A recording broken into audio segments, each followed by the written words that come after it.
R.I.P. Greg Jein, Star Trek's quiet art giant. Today, episode 264 of Trekland Tuesdays Live with me, Dr. Trek. Larry Nemecek coming at you right here through the heart of Trekland for some clarity, sanity, and the big picture in all things Star Trek. Trekland Thursday Live. Yes, it's a special edition. Just had a huge week back in Oklahoma with SoonerCon and seeing family, and I did not want this week to go by, but I really wanted to take a moment. I learned of this about Greg, well, while we were gone, obviously. And before I dive into that, just a second here to say that if you're a TTL regular, thanks for being with us as always. But if this is your first time visiting, normally we're on Tuesdays at this time. In any case, jump into the chat, make yourself known, introduce yourself. I'm glad you're here. I'm going to talk about Greg Jein. And just so you know, it's an exciting time here. Just a quick reminder about Geek Nation Tour's one-day tour on the day before Trek Vegas on Wednesday, August 24th. It's Con Eve. We're going up to the Valley of Fire as we have before, but not in 4 or 5 years, right? That's coming up. You can check that at Geek Nation Tours, or if you go to my site, you can see that and everything I'm involved with right now, including the Great Birds Origins Tours. It's a tour not of location sites, but of locations that deal with Gene Roddenberry's life from the time he was a young man, a boy, all the way up through his married and professional life. And yes, we'll get to Desilu Gower at least, which today is the old TV side of Paramount. So check that out at LarryNemecek.com. And a real quick shout out, don't forget that season 2 of Picard is coming on DVD. You can pre-order now. It's coming October 4th. You can shop around for the best deal. Start at Amazon and then see where you go from there. Over an hour bonus features for this. Visual, at least. People always critique a story and it has its highs and lows, but it was an amazing visual feast and there's plenty of bonus features for that. To talk about Greg Jein, who I knew had been ill for some time of diabetes. I think the last time I saw him was in 2015 when Preston Neil Jones, who finally took his resurrected live interviews for the motion picture that he did back in 1979. Cinefex, his package deal fell away, and he had all the interviews sitting there. Boy, do I know what that's like. It was really a rare treat, and he finally put them together as a book. And at the book signing here in Burbank, I saw Greg, said hi. We talked for a minute. And it wasn't very long after that, someone told me that he was not doing well. Probably was out at maybe some other time after that. I would have loved to have had him as a guest for the Portales, for Portal 47. But I just didn't. Maybe I should have, because I just knew he was not well from how I understood it. He died May 22nd. We're just now finding out about it now because the family kept it private. But as it started to come out, a little bit, I saw people passing along a couple of tweets from Rick Sternbach. Different people finally started to say something. I guess the month had passed. He passed of a heart attack. He'd been suffering from diabetes for several years. But Greg was a quiet guy. I mean, humble that way. Now, you get him talking, he's a good talker, but even then, he's got that quiet humility. And he did so much, not just with Star Trek. If you looked at his IMDb, have you looked at his Memory Alpha? Twice an Oscar nominee. Yes, Close Encounters, but the one I remember, I think he really had a kick out of, was 1941. And if you've never seen it, it was this huge, goofy movie that didn't do the best at the box office. A lot of people don't even know about it now, but it was about the night right after Pearl Harbor, 1941, when the West Coast, Los Angeles area all thought there had been an attack by the Japanese, an aerial bombing. And it was all a flake, but anyway, there was some amazing miniatures work that Greg did. And there's one bit where the Ferris wheel comes off its mooring and rolls. Yeah, it's crazy. All with miniatures. John Belushi's in it. You should check it out. But that was one of his Oscar nominations, along with Close Encounters. But he worked in several genre franchises. Most of all, we think of him, a piece of it, and his heart was always with Star Trek. He had been a fan. He was a fan here in the LA fan mafia. He knew Bijo way before his modeling career took off. He did what today I would call one of the first bits of canon smoothing or gap filling. But right about the same time, Franz Joseph Schnabelt was getting famous for the Tech Manual and the Enterprise Blueprints, and coming out with the rest of the Constitution class and assigning them NCC names. Sorry if I'm going into the weeds. We're going to do a ship porn. We're going to do tech heads here. Greg did the little known sign at the beginning. Little known because back in the day, you had to have film clips you weren't even going to get a Polaroid off your TV that was sharp enough to see the sign that was behind Commodore Mendez's desk in Menagerie, which was a ship status chart that had several NCC numbers and progress bars, which went by in a second. And if you're watching on your 1960s TV, you didn't know. But if you were lucky enough to get a film clip and be able to blow it up, that's what he did. Then an article called The Case of John Doe Starship, wondering about all of those numbers and all the names that we had from the internal memos, which didn't include that.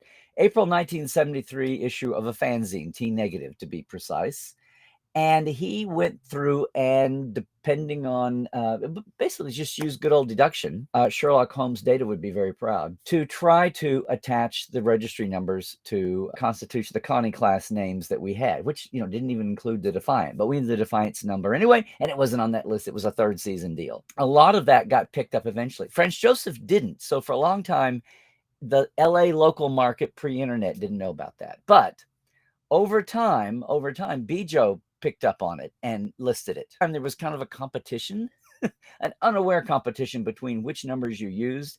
And eventually, as time went on, as beloved as Franz Joseph's books were, and as so much we took out of them, and so much of it was gap filling that there was no reference otherwise, people came down on the side of Greg's numbers. And then when Mike Okuda got the keys, we started using Greg's numbers because it was the closest thing to being on camera. So that was, but we think about Greg for his model building, for the visual effects, for the prop work that he did. You can get a list. Now, my personal memory here is growing up reading about Greg as one of those LA people that worked on Star Trek, one of those names, and coming out finally to work on the Next Gen Companion in a compressed state. I would have loved to talk to him. Didn't get a chance to until my second trip out here.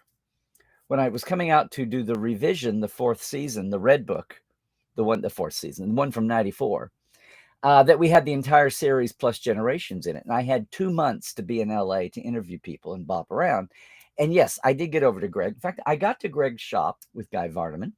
I got to Greg's shop out in Santa Monica, West LA, right as he was finishing up the Vorcha. It was the Vorcha. It was the big bad Klingon battle cruiser that premiered in the finale in All Good Things, which was supposed to be from the fake future. But oh my gosh, it was too good a model. Within a year, it was being very prime. And I've got pictures. Here's what's made me mad. I got on the road. I got back last night. I have pictures put away that I'm going to post of Greg 2 or 3 times in interviews, different things. I've got interviews that I let get out of Word. I have some pictures of Greg with that model in his shop before he delivered it to visual effects to be, weathered a little bit and all that. But he was so great then. And knew the history. I was scrambling to get credits for back in the day when before the encyclopedia came out, my book was going to be an update. I was scrambling to get who built what. And I'm just getting it from random, Mike and Rick talking. And Greg said, oh, we did a list for insurance purposes. We did a list of all the models I worked on. And thank God, Greg. So you can thank your Red Edition Onward for having a really complete list of the Greg Jein ships. Now, of course, you bop over to Memory Alpha, and boom, there they are. On all the series, not Enterprise, the films and Next Gen, and the ships that were rebuilt. What you've got to think, though, about Greg was, most famously, maybe, what Greg would do was everybody that was a model builder, there were no model builders on staff. They were all vendors, right? Greg was one of them that had a reputation. I remember Greg telling me what it was like when he was a young model builder. His first work was he built the original Klingon battle cruiser for Phase 2 for Magicam, which was discarded when they decided they were going to the motion picture. And it was going to be higher res camera work. And most all the props and ships and things built for the series were not going to stand up to blockbuster big screen status. So that went away. But then he still got called in by Doug Trumbull in the mad dash to get things done, and worked on a ton of things. Miniatures for Spock's spacewalk inside V'ger, interior V'ger pieces, did all kinds of things. But the biggest thing that I remember him talking about was what that was like. The mad dash to make the December 7th deadline, or else Paramount was going to be out a ton of penalty money to the theaters that it got to book this all day, like a blockbuster. The money they would lose if there was no if there was no movie sitting there on December 7th ready for them, and they'd have empty theaters. And how it was like everybody and their grandma and their grandma's dog and their grandma's dog's veterinarian second assistant babysitter, every kids barely old enough to hold a glue tube or a paintbrush were busy madly putting a lot of these, especially the V'ger pieces, together to be able to film. They didn't have to be detailed ship models. They just had to be there. And what that was like. Of course, Greg was doing high-end work, but it was when he was first really becoming a professional and going through that baptism of fire. He set himself up, Greg Jein Incorporated, and at times had teams of model builders working for him and bid out. And at that time, then wound up working for Spielberg. The Spielberg shows, Close Encounters was right in that mix. Just new people. Tony Meininger, he knew. Boss Film, where Dan Curry came from, others. But all that, the community back then. The thing, though, when he was there around for the beginnings of Next Generation, who famously went with ILM, right, to get started, to build the big model of the D, the models for the pilot. But after that, even though, Bob Justman and his successors would have them on it, they knew they had a budget. And kids, we're way before CGI here. We're years. So everything is physical models. Reusing models, as we know from the movie. Boy, that Excelsior was around a long time. 100 years that Excelsior lasted, that basic design. With tweaks, I know, for the B eventually. But so many oddball, turn it upside down, turn it backwards, run it, put new coat of paint. But there were times when new models had to be built. And one of the famous ones was the Enterprise C, the Ambassador class, which had a basic design shape sitting on the wall of plaques over there. The original Enterprise D, the painting that Andy Probert did, wound up being basically the Ambassador when the D became a little more streamlined and svelte, right? The C is a little more clunky, the Ambassador class, and that's what Greg built for yesterday's Enterprise. What? You want a whole new ship model in the middle of a season? In its third season, and we're still battling money issues, but everybody knew yesterday's Enterprise was, well, no, they didn't. They knew it was trying to be special. It was a shit show getting the show written and filmed. But yeah, you had to have, there was no way around it. You had to have the C. It had to be a model nobody had seen before. And as he did so many times, Greg jumped in and delivered a model, and he didn't charge anywhere near what he should have. But that was a love of Star Trek, loving to be involved moment. And that's the quiet kind of guy he was. Sure, he did all kinds of work. And sure, like I said, twice Oscar nominated working with Spielberg's and their team. So many other, you can look at his IMDb and see. I'm not gonna repeat it. But what I'm trying to tell you here is what was the most amazing thing about Greg is he would jump in to crank something out, especially if it was Star Trek, probably just get the thing done. I don't want to say you can pay him later. You can pay him what you think the model is worth, but took a huge cut over and over and over again. Did the same thing on Trials and Tribulations. Trials and Tribulations wound up not just with a brand new half-size Enterprise that you've seen, that I was lucky enough to go over and see, but the original K7 was just a small model, built one to match the 1701 and build a D7 Klingon battlecruiser, which did not exist at the time of Tribbles, but now we have one, and detail on all these models such that in the conceit of, no, you didn't see it in 1967, but if you've been able to push a camera into it, here's the detail that you've got. That was a design ethic that everybody involved with Tribulations brought to it, from Herman Zimmerman on down, through Mike and Rick, and then on down to the actual model builder, Greg. And again, Greg tossed in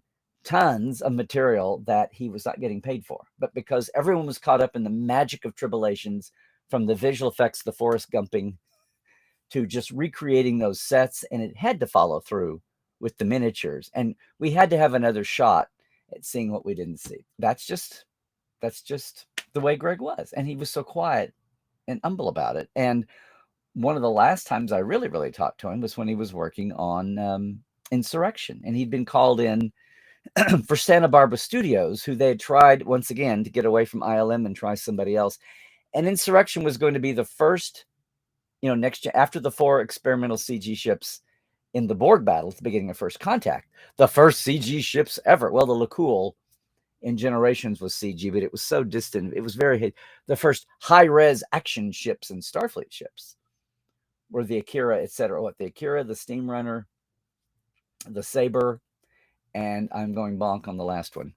From the beginning of First Contact, which was a huge thing that Alec Yeager developed at ILM. Santa Barbara Studios Insurrection was going to be the first all CGI, no analog models movie, which of course at the end with the reshoots, there was no time to develop CG models. And so the crazy collector explosion, the Die Hard kind of moment there at the end of Insurrection from the reshoots wound up being physical models. So they had to break the little marketing thing there. First, all CGI'd Star Trek. But study models that the CGI folks at Santa Barbara could work with, Greg developed those. And was at the art department. Again, I have photos and I have interviews that I have not uncovered here in my 12 hours back home. So I just want to not lean on the props and lean on the heart and say what a good guy he was. The other thing about Greg was he loved the industry and he was a fan himself, if you couldn't tell. And his shop out in West LA, he had glommed onto being in the industry and knowing people, even if he wasn't there at the time, even if he came along later, knowing people who took stuff home and then had to get rid of it. And he had the miniature chariot model from Lost in Space with all the little Robinsons. He had so much stuff, Star Trek and beyond. And that's why it was doubly sad when the CGI revolution did take its toll. He didn't make the big change to doing CGI model working. He was a hands-on guy. And, Greg was Chinese American. And, the cultural DNA of a lot of Asian cultures and people from that part of the world is they betray their age. They look a lot younger than their calendar years. And I had no idea. Greg was 76. He would have been 77 here in a couple of months. And the last time I saw him did not look like a man around 70. I don't know. There's a lot of Star Trek folk. Dorothy was the same way. Betrayed her age. Look, Star Trek keeps us young. I'm just gonna hang on to that. There was a point when Greg finally had to shut down his big garage, paying the rent on it, his big studio, his lab, and was moving and put the call out, and a ton of the community around LA, this was 15 years ago, back in the aughts, came to help move out of his old shop. And at the time, I think you're starting to see some stories pop up online of a few things he started to give away at the time. But he was amazing. He had a mini. If that had been kept intact, it would have been the best starter museum for Hollywood special effects miniatures work ever in one place. But alas, it's mostly been broken up now. The bottom line about Greg, and I'm so glad that I knew him, and I'm so glad that I could share that so many people were sharing that. You can talk to Mike and Rick Sternbach and Doug Drexler, and everybody can talk to you about Greg Jein, which is great because, ironically, I think about another Chinese-American master artist, Hua Chang, whose name was hidden all the years he was performing the real stuff that Star Trek needed in the 60s, in the original series. But between the hang-ups about it, well, he wasn't union. He was an independent vendor, and they had tiny budgets.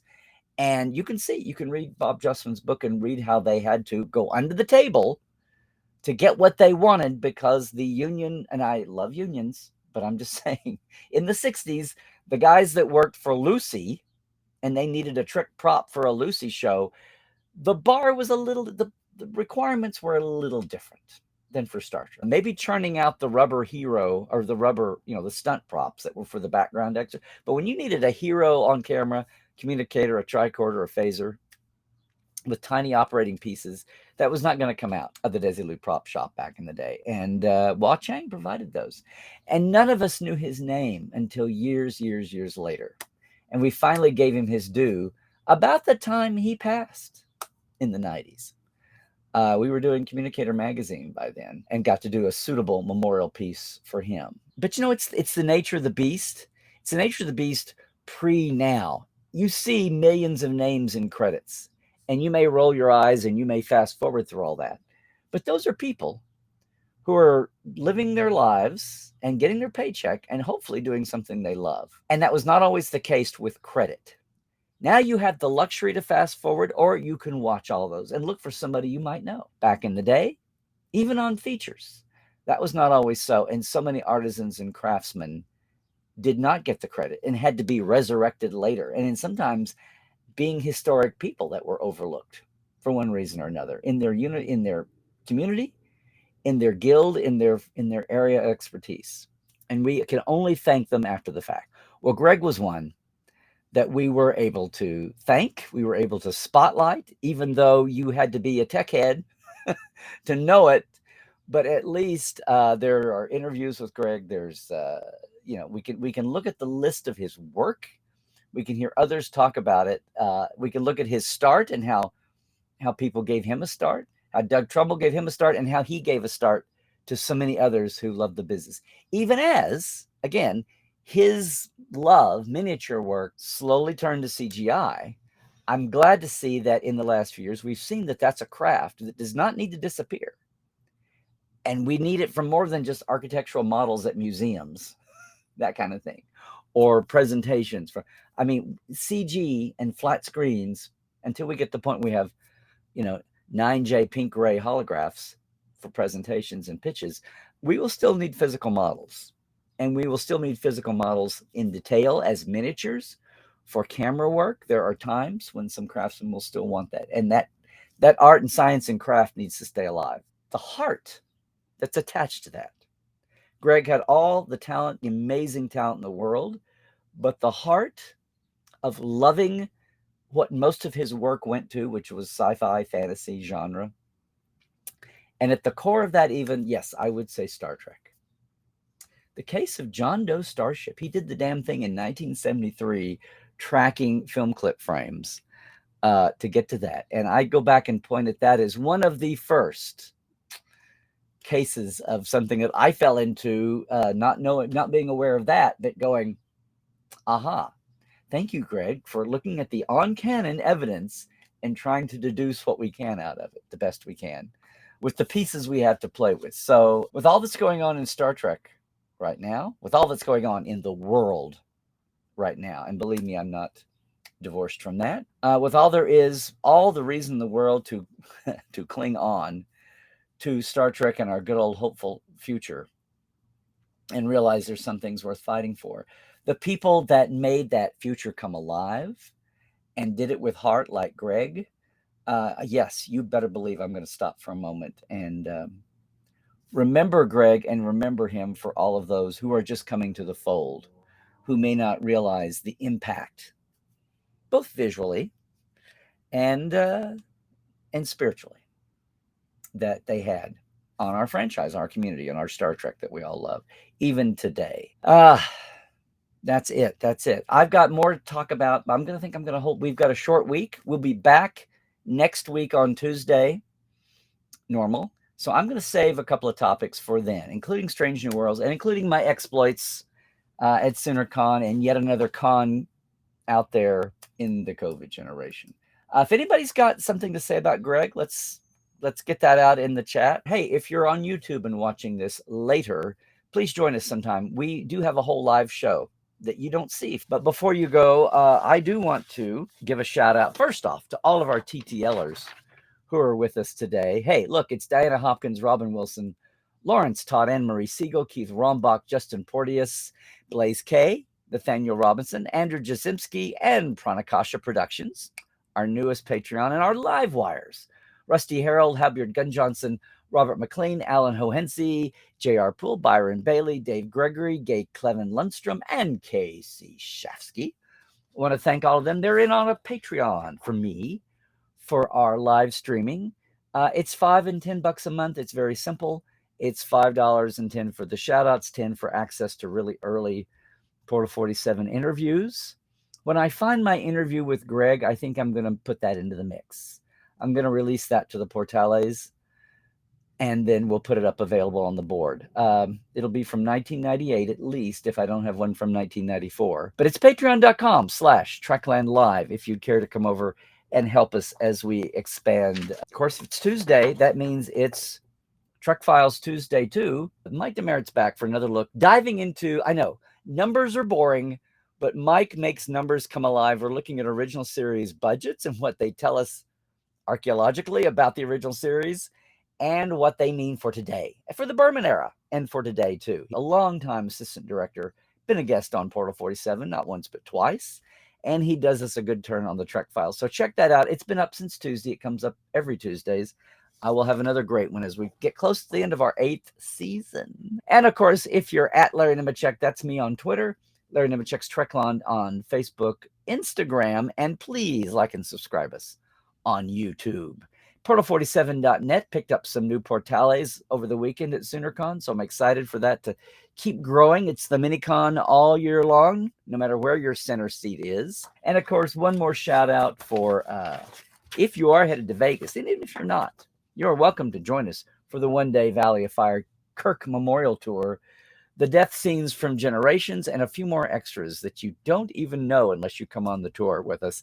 Wednesday, August 24th, you can check it out at geeknationtours.com, or you can find that one and what's coming up the next year and a half at larrynemecek.com, my site, including the Great Birds Origins Tour, 2 days in August to close out Gene Roddenberry's centennial birth year. That's a lot of fun. 2 days of going to places that were important to Gene as a kid, in his career, in his other career at LAPD, some surprises with Roddenberry along with us for part of it. So thanks for joining us again today. Thanks for looking in on us here if you're with us on YouTube. And again, join us on Tuesdays if you can. And until the next time I see you, please stay healthy, everybody. Do all the things. There's a mini outbreak of COVID from SoonerCon, despite everyone's best conscientious efforts. I heard 9 so far. Even if it's mild, it's annoying. Stay woke. Pay attention to what's going on, kiddos. Yeah. Check the sources. Make sure the sources you're seeing are accurate, correct, and then be open. Having witnesses that seem unimpeachable is a good thing. You might want to pay attention to what they're telling you. I guess what I'm saying, gang, is trek well.